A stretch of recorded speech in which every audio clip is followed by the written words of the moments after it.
개혁신학이 이제, 네, 그를 가지고 모세 율법을 한번 분류를 하겠습니다. 네, 아까 설명드린 대로, 개혁신학 입장에서 볼 때 모세의 법, 그러니까 이스라엘의 법, 시내산 법, 모압 법, 여기서는 지금 시내산 법을 말하고 있는데, 세 가지로 분류가 됩니다. 의식법, 시민법, 도덕법, 이렇게 분류됩니다. 그래서 첫 번째는 이제 의식법을 설명하겠습니다. 지난번주도 설명을 내가 많이 했어요. 이거는 굉장히 중요한 문제입니다. 이거를 이해를 못하면 성경 해석이 이상하게 돼버려요. 그래서 의식법, 시민법, 도덕법으로 분리된다는 것은 조직신학에서 위대한 발견이다. 저는 그렇게 생각을 해요. 굉장히 중요한 것이다. 자, 먼저 의식법이 뭐예요? 의식법이라고 하는 것은 이제 그 절기라든가 제사라든가 성막제도, 제사장제도 이런 것들이 이제 의식법이잖아요. 의식과 관련된 거. 성경에 나타난 것을 보면 첫 번째로 이제 5대 제사가 의식법이죠. 번제, 소제, 속죄제, 속건제, 화목제. 레위기 1장부터 7장까지 나와 있는 그것이 의식법이 가장 중요한 것입니다. 자, 번제를 먼저 봅시다. 번제. 번제는 하나님께 태워서 다 드리는 거잖아요. 숫소, 순양, 염소, 비둘기. 이것은 이제 전부 다 제물로 태워서 드리는 겁니다. 제사 중에서 가장 기본이고 매일 드리는 겁니다. 그러니까 예배를 드린다. 우리가 지금 예를 들면은 매 주일마다 예배 드린다는 것은 어떻게 보면 번제와 좀 비슷한 거죠. 정기적으로 드리는 겁니다. 그래서 이거는 굉장히 중요한 매일 드리는 제사 예배다. 신정국가니까 기본 예배이기 때문에 그걸 매일 불로 태워 드렸다. 이것은 이제 그래서 헌신을 말한 것이고 예배와 헌신은 매우 관련이 있는 것이다. 라는 것이죠. 그래서 이것은 이제 우리가 생각을 구약 시대로 보면 죄를 지고 안 지고 문제가 아니다. 죄를 내가 지면 어떻게 해요? 속죄제는 죄를 졌을 때, 좀 설명하겠습니다만은 죄를 졌을 때 내가 속죄제를 드린 거잖아요. 속건제도 마찬가지고 화목제도 마찬가지고 번제는 그 관계없다고요. 내가 죄를 지고 안 지고 법을 어기고 안 어기고 관계없이 기본적인 거예요. 내가 성도로서 당연한 것입니다. 하나님의 백성이 된 것을 당연하게 여기고 드리는 거예요. 이게 무슨 조건도 없고 따질 것도 없는 거예요. 오늘날 우리가 예배 드리듯이 예배 드리는데 무슨 조건이 있어요. 그렇죠? 그런 거와 똑같은 겁니다. 그래서 번제는 그런 의미를 가지고 있었다라고 보시면 되고요. 그 다음에 이제 소제는 민하죠. 소제라고 하는 것은 삶의 열매를 드린 거죠. 곡식을 드린 거예요. 곡식을 드린 거 아닙니까? 고운 가루로 드리기도 하고 기름을 쳐서 유향을 쳐서 드리기도 합니다. 다만 누룩이나 꿀을 넣어서는 안 되죠. 누룩이라고 하는 것은 성경에 두 가지 의미로 쓰여요. 하나는 확장, 번영, 발전으로 쓰지만 타락으로 쓰이죠. 우리가 지금 술을 먹는다는 건 타락인 것이고, 그 다음에 누룩을 넣으면 이게 뭡니까? 이렇게 불어나잖아요. 빵을 만들 때. 그것은 번영이라고 하는 말을 씁니다. 일반적으로는 어떻게 돼요? 긍정이 강합니까? 부정이 강합니까? 대부분 부정이 강합니다. 모든 삶에서. 그래서 이스라엘 민족에게서는 누룩을 넣는 것은 부정이 강하게 인식될 수 있기 때문에 제사 중에 그를 오해받을 일을 하지 않도록 하기 위해서 먹지 못하도록 하는 겁니다. 소제에서. 그렇죠? 그러니까 이거는 의미가 없어요. 무슨 거기다가 무슨 예를 들면은 누룩을 넣는다고 해서 예배가 안 되는 것이 아닌데 오해 가능성이 있다고요. 이런 거 똑같은 거죠. 예배를 드리고 왔는데 미니스커트를 입고 온다든지 또는 뭐죠? 오늘 우리 딸도 그런 말 하던데 우리 딸이 텍사스에 있잖아요. 그런 말 하더라고. 그 교인 중에 여대생들이 뭘 입고 오냐면 타이탄 옷이 뭐죠? 요즘에? 타이탄 딱 레깅스를 입고 온대요. 목사님께서 말씀하신대요. 레깅스를 입는다고 문제가 되는 건 아닌데 이것이 다른 사람들, 다른 남자 대학생들에게 눈길을 주는 게 되는 거예요. 그래서 예배 드릴 때는 잊지 마라 이렇게 설명을 하신대요. 저는 옳다고 보는 거예요. 중요한 문제인 거예요. 그게 지금 이런 걸 말한 겁니다. 지금 형식이 필요 없는 게 아니에요. 형식이 때로는 중요한 의미를 갖고 있는 거예요. 조심해야 된다 그 말이에요. 아무데나도. 그러잖아요. 담배 핀다고 지옥 가겠어요? 술 먹은다고 지옥 가겠어요? 그런 의미가 없잖아요. 그러니까 우리는 지금 법을 만들어 놨다고요. 그것이 다른 사람에게 영향을 나쁘게 끼칠 수 있기 때문에 그런 거예요. 그래서 소제는 그런 의미. 소위 말하면 노동의 결과죠. 곡식이니까 결과를 하나님께 바친 겁니다. 이 말은 무슨 말이에요? 번제와 다른 거죠. 이거는 번제와 다르게 내가 일한 것도 누구 거다. 하나님 것이라고 하는 고백, 기초적인 고백이 소제인 거예요. 그 다음에 이제 목적이 달라요. 목적에 따라 들여진 것이 뭐냐면 속죄제, 속건제, 화목제입니다. 두 개는 목적이 아니고 기초이고, 항상 성경은 기초와 삶이 있는 거잖아요. 자, 내가 늘 말씀드렸어요. 그게 소재가 두 개가 있다 그랬잖아요. 하나는 구원에 관해서 쓰고 있고, 하나는 삶에 관해서 쓰고 있다. 구원은 기본이에요, 기본. 이거를 말할 필요도 없고, 하나님의 은혜를 말할 필요도 없어. 말 안 해도 은혜야. 그게 기독교인이니까. 하나님의 은혜로 구원받았다는 말을 알고 느끼고 살아가는 게 기독교인이기 때문에 말 안 해도 된다고. 잊어버리니까 한 번씩 말한 것이고, 중요한 것은 그게 기본이 아니라 어떻게 살 것인가를 말해줘야 된단 말이에요. 설교가. 그렇죠? 제 말 이해 충분히 하셨을 걸 믿고 있고요. 어쨌든 번제와 소제는 기본이에요. 기본. 뭐 죄를 졌냐 안 졌냐 관계없어. 그냥 기본. 당연히 구원받은 사람, 선택받은 사람, 소명을 받은 사람은 당연한 거다 이 말입니다. 그리고 속죄제, 속건제, 화목제는 목적에 따라 드린 거라고요. 속죄는 뭐예요? 죄를 진 거. 대부분 부지 중에 죄를 졌을 때는 어떻게 해? 거기에 대해서 신분에 따라서 제물을 다르게 드리죠. 그잖아요. 그래서 그거를 속죄제를 드립니다. 근데 속죄제는 가장 중요한 것이 피를 성소에 바른다는 게 다른 거죠. 이게 어디서 나왔어요? 제가 설명을 드렸습니다. 가인과 아벨, 이 제사부터 드렸어요. 제가 그 법을 정확히 알 수는 없지만 가인과 아벨을 통해서 볼 때 셈족들은 최소한 아브라함이 유프라테스강, 티그리스강, 에덴 동산을 건너와서 가나안 땅에 와서 그런 일을 하게 되는데 최소한 그때도 피의 제사가 있었을 것이고, 그 전에 가인과 아벨은 아벨 때도 피의 제사가 있었던 걸 알 수 있어요. 그죠? 그러니까 아벨이 피를 흘려서 제사를 드린 것을 하나님 받으시고, 가인은 좋은 곡식을 드렸는데 안 받았단 말은 원칙이 피의 제사에 있었는데 이걸 가인은 어겼다고 제가 설명을 드렸습니다. 이건 저는 나름대로 확신합니다. 이것도 마찬가지예요. 그 원리에 의해서 가인과 아벨부터 시작해서 아브라함을 통해서 지금까지 꾸준하게 이어온 넓은 의미의 기독교, 넓은 의미의 여호와 하나님 종교, 이스라엘 종교의 꾸준한 그러한 죄를 사하는 방법은 뭐다? 피를 흘리는 거다.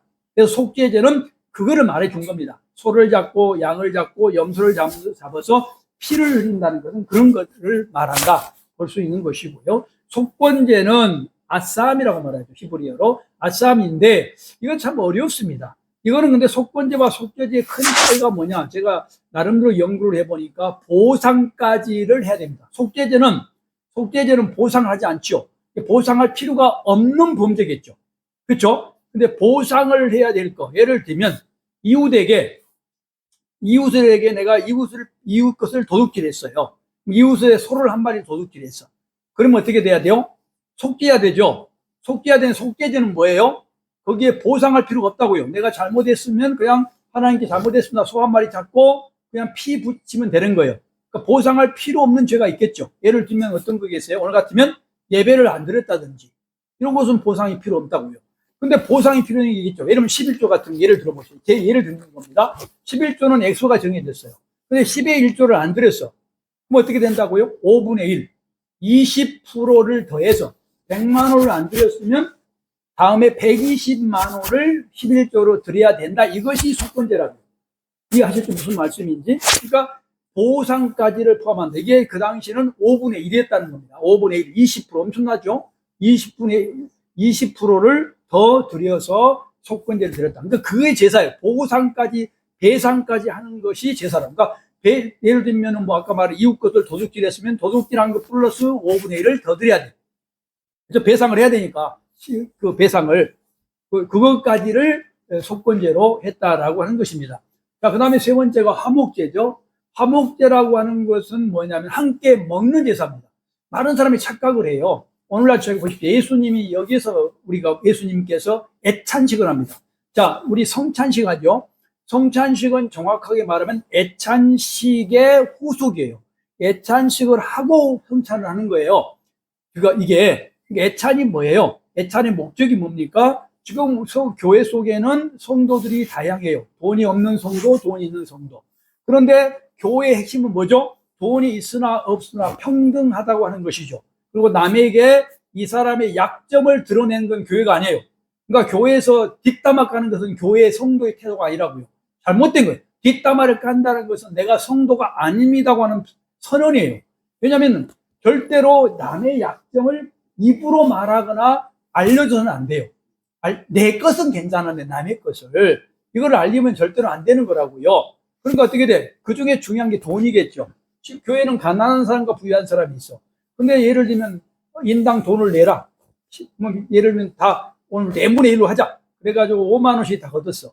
이거를 할 수는 있는데 화목제라는 입장에서는 어긋난다고요. 어떻게 하냐면 돈을 헌금으로 내는 거예요. 헌금으로. 또 헌금을 내고 있는 사람은 많이 내고 없는 사람은 적게 내고 가장 중요한 게 11조겠죠. 그래서 내면 그거를 올 같으면 당회에서 목회자가 그거를 가지고 누가 낸지를 모르게 같이 밥을 사서 예를 들면 음식을 만들어서 똑같이 나눠서 먹는 겁니다. 이게 애찬식이에요. 이 애찬식의 출발이 화목제라고 하는 거예요. 화목제. 화목제는 그러니까 뭐가 있어요? 교제. 이럴 때 감사헌금, 올 같으면 서원헌금, 자원헌금. 이런 것들은 어떻게 한다? 이런 11조는 다르죠. 11조는 언제 쓰는 거예요? 11조는 첫 번째가 성전, 그 다음에 제사장, 레위인, 교회에서 전임으로 일하는 사람들. 그 다음에 두 번째가 제21조는 고아, 과부, 나그네, 레위인들을 위해 쓴 거잖아요. 이렇게 정해졌지만, 오늘 같은 감사헌금, 뭐 이런 유형, 이것들은 어디에 쓰냐면, 교제하는 데 쓴다고 교제하는데, 같이 먹고 교제하는데, 중요한 문제로 쓴 거죠, 이게. 그렇죠? 그렇게 교제할 수 있도록 쓰는, 우리가 지금 많은 일을 그렇게 하고 있죠. 정확하게 구분할 수는 없지만, 그렇게 쓰고 있다는 것입니다. 그 다음에 이제, 이게 이제, 뭡니까? 의식법이고요. 또 의식법에서 음식법, 문둥병 규례 같은 것도 있을 수 있겠죠. 특별히 주요 절기, 유월절, 무교절, 초실절, 오순절, 나팔절, 속죄일, 초막절, 불임절. 구약시대는 절기가 많았어요. 오늘날 대한민국 교회는 절기가 4번 있습니다. 뭐죠? 대개 첫 번째가 부활절, 두 번째가 맥추절, 세 번째가 추수감사절, 네 번째가 성탄절이잖아요. 4번 있어요. 대한민국 교회는 4번 정도를 중요한 절기로. 외국에서도 대부분 4개는 그중에 가장 중요한 게 이제 뭐냐면 부활절이죠. 부활절은 기독교의 최고로 중요한 핵심적 절기예요. 성탄절이 아니고. 성탄절은 참 애매모호한 거 나중에 설명을 좀 드리겠습니다만은 하여튼 대한민국은 이제 미국의 영향을 받아가지고 성탄절을 굉장히 성대하게 지냈는데 유럽에는 성탄절을 그렇게 지내지 않아요. 성탄절을 부활절을 최고의 절기로 그렇게 지냅니다. 그래서 하여튼 이 절기가 그때 그 구약 시대는 제가 써놓은 것만 해도 몇 개, 8개나 됩니다. 8개. 자, 이걸 설명을 좀 해놨어요. 페사흐, 6월절, 1월 14일이죠. 6월절 아실 겁니다. 6월절은 넘어오다는 뜻이잖아요. 출애굽할 때에 양의 피를 문방과 문설주의 임방과 문설주의 바른 집, 특별히 이스라엘이 중심이었죠. 하나님 믿는 사람들의 말을 들으니까 그들 또 예굽 사람 중에 잡족들 그 사람들은 피를 발랐겠죠. 안 죽었으니까 나왔겠죠. 그런 사람들 나오는 것을 기념한 것 6월절 넘어간다는 뜻이죠. 이게 절기입니다. 그 다음에 이제 무교절은 그 다음 15일부터 21일까지 그때 누룩을 제거해서 거룩한 삶을 말해주는 것이고 초실절은 어떤 거냐면 무교절이 들어있는데 약 16일쯤에 초실절 첫 번째 열매를 바치는 겁니다. 그러니까 계속 열매가 추수가 이루어질 텐데 추수가 끝나고 바친 게 아니라 맥추절은 추수가 끝나고 바치지만 이게 초실절은 첫 번째 나왔을 때 바치는 겁니다. 이거는 굉장히 중요하죠. 농경사회이기 때문에 첫 번째를 바친다는 것을 뭘 상징하냐면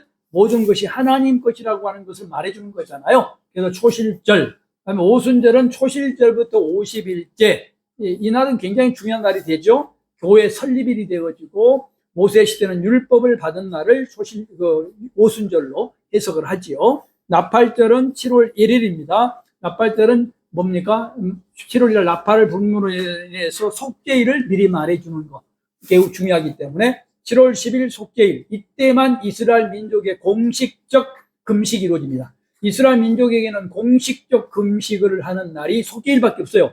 다른 데는 다 비공식입니다. 자기가 선택할 수 있지만 축제일에는 반드시 금식을 해야 돼. 그 말이 무슨 말이에요? 금식이라고 하는 것은 나는 밥 먹을 자격이 없다는 것을 말해준다는 것을 여기서 나온 겁니다.